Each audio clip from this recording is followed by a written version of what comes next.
Hi, this is Courtni StarHeart, and I'm here today to talk about consciousness, as usual. And I'd like to talk today about something called mapping.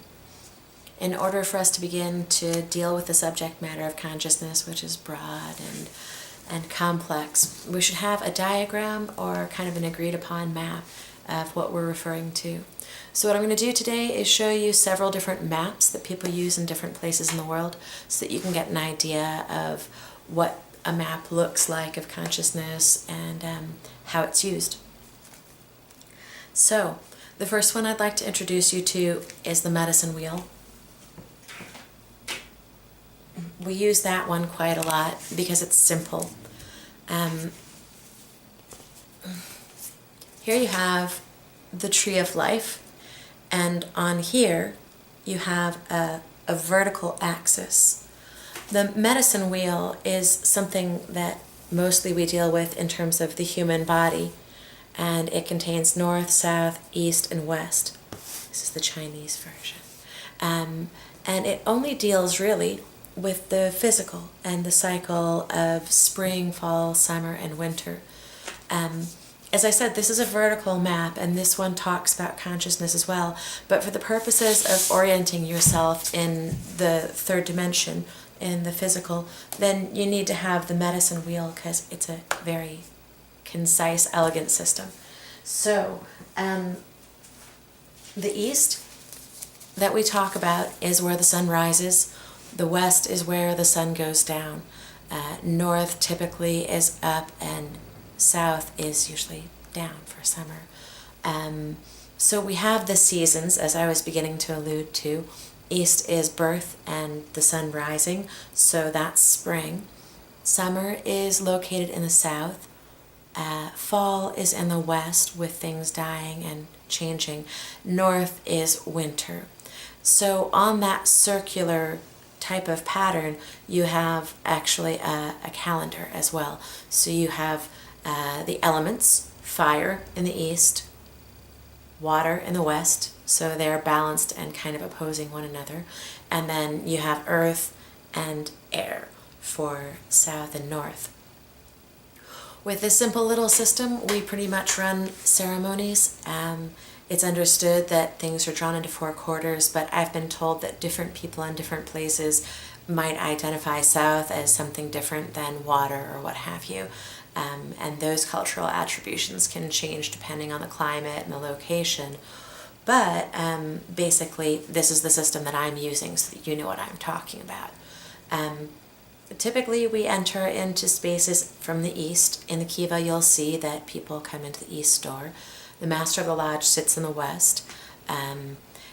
For sweat lodge, typically we would put the fire in the east and have an umbilical cord going into the sweat lodge, and then the stones are carried in from the fire into the center, which is another map, essentially a map of the atomic level of something. The fire is in the center and everything kind of rotates around that.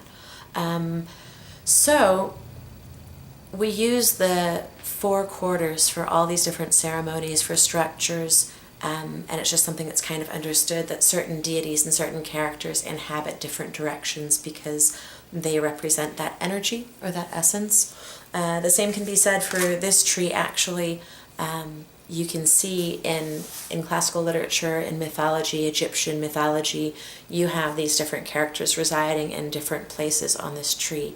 And the Egyptian Ogdoad would be something that fits onto here. And you'll see that, Venus and Mars and all of these characters essentially all represent energies on the tree. So the same thing goes for Native American technology. When we're socializing our children, we talk about different people being from different places, different deities representing east or west, and the colors that go with the directions are different for different people, but those exist as well. So it's all a way of kind of codifying and organizing your consciousness in this plane. And if you put yourself in the center of any circle, essentially you'll see that there's balance and that there's an ability to have a higher vision from the center. Okay, that is the Native American system. Before I go on too much farther, I'm going to pull out the drum here.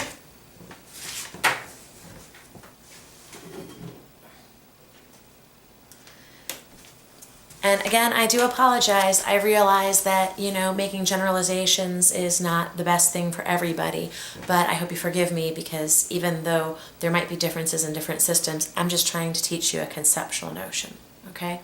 Here is the drum. This is used for journeying. The Hindu system on here, same thing, different levels of consciousness. The lotus represents that which is blossoming, and then the consciousness goes down into mud, into waters, the taproot. Waters often mean spirit or consciousness and all of that, so that goes down to the unconscious. Here is where things are starting to open up and blossom. Collaboration, the two birds, and their alternating colors like yin yang. Butterfly also, represents spirituality, the ability to transform and get wings. And up here are the clouds.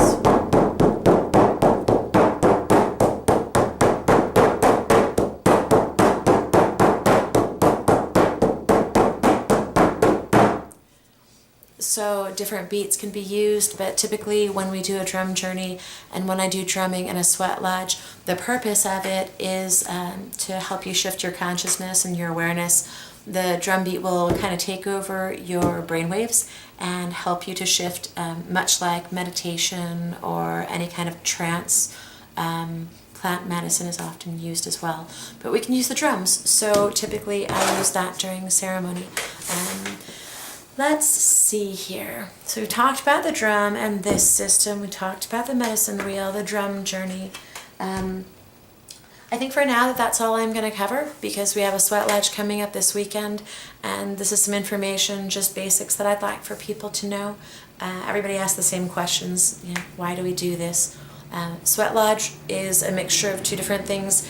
It's this type of spiritual journey, and it's also a physical journey, because we're shedding toxins as we're sitting in the sweat lodge. So when you sweat and your body gets to a certain temperature, you basically sweat off a lot of things that you don't want in your body, and you also emotionally kind of sweat off a lot of things by going on the journey. Let me see. I've talked about attire, and we have a new sweat lodge. The community has come together and built a beautiful structure, and we're getting ready to use it for the first time this weekend. So I can't wait to share it with you. We won't need as much warm-up time, because there's a fire that goes right into this lodge rather than cooking the stones and bringing them in. So that's going to be interesting.